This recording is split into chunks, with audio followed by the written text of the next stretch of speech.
Hello everyone. आज हम लोग पढ़ने वाले हैं क्लास 12 हिंदी में गद्य के महत्वपूर्ण लेखक का साहित्यिक परिचय 80 शब्दों में। इसके बाद हम लोग देखेंगे काव्य के महत्वपूर्ण लेखक का साहित्यिक परिचय 80 शब्दों में। देखिए, गद्य जो है गद्य से 5 नंबर का पूछता है साहित्यिक परिचय, और काव्य से भी कितने नंबर का पूछता है? 5 नंबर का। इसमें 3 नंबर का साहित्यिक परिचय होता है और 2 नंबर की रचनाएं होती हैं। रचनाएं आप लोगों को 2 लिखनी है। तो इसमें हम लोग देखते हैं इस बार सिलेबस कम किया गया है, जिसकी वजह से इस बार 4 चैप्टर हैं टोटल। हम लोगों को देखिए 3 ऑप्शन में दिया रहेगा, इस तरीके से 3 दिया रहेगा, सिर्फ एक करना है। आप लोगों को याद सिर्फ 2 करने हैं, एक वासुदेव सोनाड़ा अग्रवाल, दूसरा डॉक्टर हजारी प्रसाद द्विवेदी का। ये एपीजे अब्दुल कलाम जो है, इनका आप लोग एक बार पढ़ लीजिएगा, वैसे कोई ज़रूरत नहीं है, 2 याद कर लेंगे तो उसमें से आसानी से फंस जाएगा। देखिए, अब हम लोग सबसे पहले जैसे 3 ऑप्शन दिया रहेगा तो उसमें कैसे करेंगे, पहले नंबर 1 डालेंगे। अगर जैसे इनका लिख रहे हैं वासुदेव शरण अग्रवाल का, नंबर 1 डालेंगे वासुदेव शरण अग्रवाल। इसके बाद लिखेंगे साहित्यिक परिचय। अब देखिए, इसको आप लोग लिख लीजिएगा। साहित्यिक परिचय, पुरातत्व और भारतीय संस्कृति के अमर व्याख्याता वासुदेव शरण अग्रवाल का जन्म 7 अगस्त सन 1904 ईस्वी में लखनऊ के प्रतिष्ठित वैश्य परिवार में हुआ। इनका बाल्यकाल लखनऊ में ही व्यतीत हुआ। इन्होंने अपनी अल्पायु में ही काशी विश्वविद्यालय से बीए और लखनऊ विश्वविद्यालय से एमए, पीएचडी और डीएलएड की उपाधियां प्राप्त कर ली। इन्होंने अपनी रचनाओं में योग्यता, अनुभव एवं बुद्धि की असाधारण प्रतिभा का प्रदर्शन किया है। इन्होंने साहित्यिक जीवन में साहित्य के साथ साथ पुरातत्व को भी अपने अध्ययन का विषय बनाया है। ये भाषा और साहित्य के प्रकांड पंडित थे। इन्होंने अनेक पत्रिकाओं में अपने निबंध लिखकर गौरवपूर्ण स्थान प्राप्त किया। 27 जुलाई सन 1967 ईस्वी को इनका निधन हो गया। देखिए, इनकी 2 कृतियां हैं, कृतियां मतलब रचनाएं, पृथ्वीपुत्र, कल्पवृक्ष। ये दोनों जैसे देखिए कृतियां हैं तो 2 कृतियां आप लोगों को लिखनी रहेंगी 2 नंबर की, और ये जो 80 शब्दों का आप लोग साहित्यिक परिचय लिखेंगे इससे आपको 3 नंबर मिलेगा। अब जैसे एक हम लोग पढ़ चुके हैं वासुदेव शरण अग्रवाल का, एक और आप लोगों को इसमें से याद करना है, वो है डॉक्टर हजारी प्रसाद द्विवेदी का। नंबर 2 डॉक्टर हजारी प्रसाद द्विवेदी साहित्यिक परिचय। आचार्य हजारी प्रसाद द्विवेदी का जन्म बलिया जिले के दुबे का छपरा नामक गांव में एक प्रतिष्ठित सरयू पारी ब्राह्मण परिवार में सन 1907 ईस्वी में हुआ था। इन्होंने प्रारंभ में संस्कृत का अध्ययन किया और सन 1930 ईस्वी में काशी विश्वविद्यालय से ज्योतिषाचार्य की परीक्षा उत्तीर्ण की। इनकी रचनाओं में प्राचीनता और नवीनता का अपूर्व समन्वय हुआ है। हिंदी के उच्च स्तरीय ललित निबंधकारों में आचार्य हजारी प्रसाद द्विवेदी का मूर्धन्य स्थान है। विचारात्मक निबंधों की परंपरा में इनका योगदान सर्वथा सराहनीय है। इतिहास और कल्पना के समन्वय द्वारा इन्होंने अपने उपन्यास साहित्य को आकर्षक रूप प्रदान किया है। इन्होंने हिंदी के ललित निबंध को व्यवस्थित रूप प्रदान करने में महत्वपूर्ण भूमिका निभाई है। इन्होंने हिंदी गद्य क्षेत्र में उपन्यास, आलोचना, निबंध और इतिहास संबंधी बहुत से ग्रंथ लिखे हैं। 18 मई सन 1979 ईस्वी को इनका निधन हो गया। इनकी रचनाएं हैं सूरदास, कबीर, आलोक पर्व। आप लोगों को सिर्फ 2 ही लिखनी है, बाकी याद कर लीजिएगा, इसमें कोई दिक्कत नहीं है। देखिए, ये हो गया गद्य का। गद्य में 4 चैप्टर थे, हम लोगों ने 2 देख लिए, वासुदेव शरण अग्रवाल और डॉक्टर हजारी प्रसाद द्विवेदी। ये एक फंस जाएगा इसमें से, ये कन्फर्म है। अब देखते हैं काव्य का। देखिए, काव्य में जैसे चैप्टर्स की संख्या ज़्यादा है तो हम लोग क्या करेंगे, हम लोग 5 साहित्यिक विषय याद करेंगे काव्य से, पहला है मैथिली शरण गुप्त, जयशंकर प्रसाद, महादेवी वर्मा, रामधारी सिंह दिनकर, अयोध्या सिंह उपाध्याय हरिऔध। ठीक है, तो पहला है, देखिए हम इसको साथ में पढ़ दे रहे हैं ताकि जिससे कुछ ना समझ में आए तो आप लोग लिख सकते हैं इसको। Number first, Maithili Sharan Gupt. मैथिली शरण गुप्त का जन्म 3 अगस्त सन 1886 ईस्वी में चिरगांव जिला झांसी में हुआ था। आचार्य महावीर प्रसाद द्विवेदी की प्रेरणा से इन्होंने हिंदी काव्य की नवीन धारा को पुष्ट कर उसमें अपना विशेष स्थान बना लिया।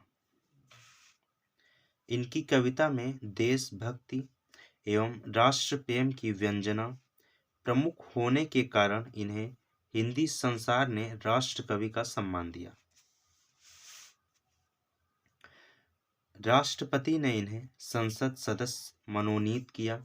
इन्होंने अपनी प्रतिभा के स्पर्श से जो संजीवनी शक्ति प्रदान की तथा राष्ट्र की गुप्त चेतना को जगाकर जो वाणी दी, उसी के फलस्वरूप वे जन जन के सर्वाधिक प्रिय कवि बन गए। छायावादी प्रभाव के कारण गुप्त जी ने अपने गीतों में प्रकृति के मानवीकरण पर भी जोर दिया है। इनके काव्य में अद्भुत संवेदनशीलता है। 12 दिसंबर सन 1964 को इनका निधन हो गया। इनकी कृतियां हैं इंपॉर्टेंट, पंचवटी, साकेत। आप लोग ये दोनों याद कर लीजिए।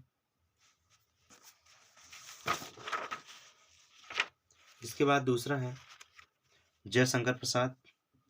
जयशंकर प्रसाद का जन्म 30 जनवरी सन 1889 ईस्वी काशी के धनी महादानी परिवार में हुआ था। छोटी अवस्था में पिता और बड़े भाई के देहांत हो जाने के कारण इनकी शिक्षा क्रम टूट गया। गृह के व्यापार को संभालते हुए इन्होंने स्वाध्याय पर विशेष ध्यान दिया। ये छायावाद के प्रवर्तक, उन्नायक और प्रतिनिधि कवि हैं। प्रसाद जी ने अपने काव्य में मानवीय मूल्यों की प्रतिष्ठा की है। प्रसाद जी सौंदर्य और प्रेम के गायक कवि हैं। वे आध्यात्मिक सौंदर्य के उपासक हैं। मानवीय संवेदना उसका प्राण है। प्रकृति को सचेतन अनुभव करते हुए उसके पीछे परम सत्ता का आभास कवि ने सर्वत्र किया है। यही उनका रहस्यवाद है। प्रसाद जी का रहस्यवाद साधनात्मक नहीं है, वह भाव सौंदर्य से संचालित प्रकृति का रहस्यवाद है। 14 जनवरी 1937 ईस्वी को इनका निधन हो गया। इनकी कृतियां कामायनी, विशाख। कृतियां की मतलब रचनाएं, कामायनी और विशाख। तीसरा है महादेवी वर्मा।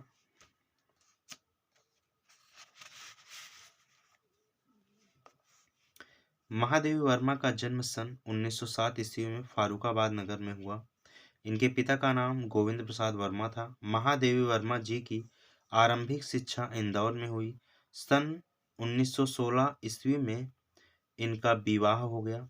विवाह के पश्चात ही महादेवी ने मैट्रिक की परीक्षा उत्तीर्ण की। महादेवी वर्मा जी छायावाद और रहस्यवाद की प्रमुख कवयित्री हैं। आरंभ में वे सूरदास, तुलसीदास से प्रभावित होकर ब्रजभाषा में रचना करती थी, किंतु कुछ दिनों के बाद वे अपनी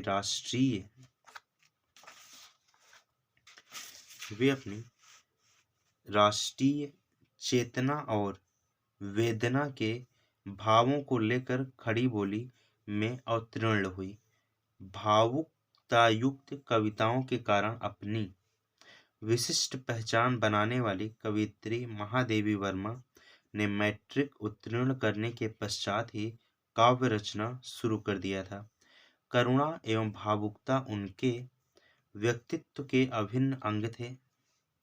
भारत सरकार ने उन्हें पद्म भूषण की उपाधि से सम्मानित किया।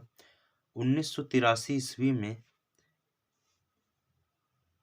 ज्ञानपीठ पुरस्कार से भी सम्मानित किया गया और इसी वर्ष इन्हें उत्तर प्रदेश सरकार की ओर से भारत भारती पुरस्कार भी प्रदान किया गया। महादेवी जी आधुनिक युग की सर्वश्रेष्ठ कवयित्री हैं। सन 1987 ईस्वी में इनका निधन हो गया। इनकी कृतियां निहार, निर्जा, रश्मि। नंबर 4 पर है रामधारी सिंह दिनकर। राष्ट्रीय भावनाओं के ओजस्वी गायक रामधारी सिंह दिनकर का जन्म बिहार के मुंगेर जनपद के सिमरिया गांव में 30 सितंबर सन 1908 ईस्वी में हुआ था। इन्होंने पटना विश्वविद्यालय से बीए की परीक्षा उत्तीर्ण की। दिनकर जी दार्शनिकता और निराशा से दूर सामाजिक चेतना को जागृत करने वाले कवि हैं। इनके काव्य में राष्ट्र प्रेम के साथ साथ विश्व प्रेम, प्रगतिवाद, प्रकृति चित्रण आदि के भी स्वाभाविक एवं मनोहारी वर्णन मिलते हैं। राष्ट्रीयता के साथ साथ उनके काव्य में युगबोध और प्रकृति चित्रण का भी सुंदर समावेश है। दिनकर जी 1951 से 66 तक राज्यसभा के मनोनीत सदस्य रहे। इनको राष्ट्र कवि होने का गौरव भी प्राप्त है। दिनकर जी ने भारत सरकार की हिंदी समिति के सलाहकार और आकाशवाणी के निदेशक के रूप में महत्वपूर्ण कार्य किया।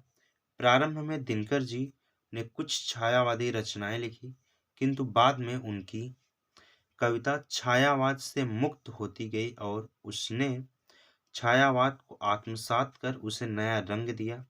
हिंदी साहित्याकाश का यह सूर्य 24 अप्रैल सन 1974 को सदा के लिए अस्त हो गया। इनकी कृतियां हैं कुरुक्षेत्र, उर्वशी और रश्मि रथी। 5वें नंबर पर है अयोध्या सिंह उपाध्याय हरिऔध। पंडित अयोध्या सिंह उपाध्याय हरिऔध का जन्म 15 अप्रैल सन 1865 ईस्वी में निजामाबाद जिला आजमगढ़ उत्तर प्रदेश में हुआ था। इनके पिता का नाम पंडित भोला सिंह था। हरिऔध जी पहले ब्रज भाषा में कविता किया करते थे। महावीर प्रसाद द्विवेदी के प्रभाव से ये खड़ी बोली के क्षेत्र में आए और खड़ी बोली काव्य को नया रूप प्रदान किया। भाषा, भाव, छंद और अभिव्यंजना की घिसी पिटी परंपराओं को तोड़कर इन्होंने नई मान्यताएं स्थापित ही नहीं की, अपितु उन्हें मूर्त भी प्रदान किया। इनकी बहुमुखी प्रतिभा और साहस के कारण ही काव्य के भाव पक्ष और कला पक्ष को नवीन आयाम प्राप्त हुए। भाषा की विविधता हरिऔध जी के काव्य में देखी जा सकती है। हरिऔध जी मूलतः करुण और वात्सल्य रस के कवि थे। इनकी कृतियां हैं प्रेम कांता, रस कलश, बोलचाल। ये हो गई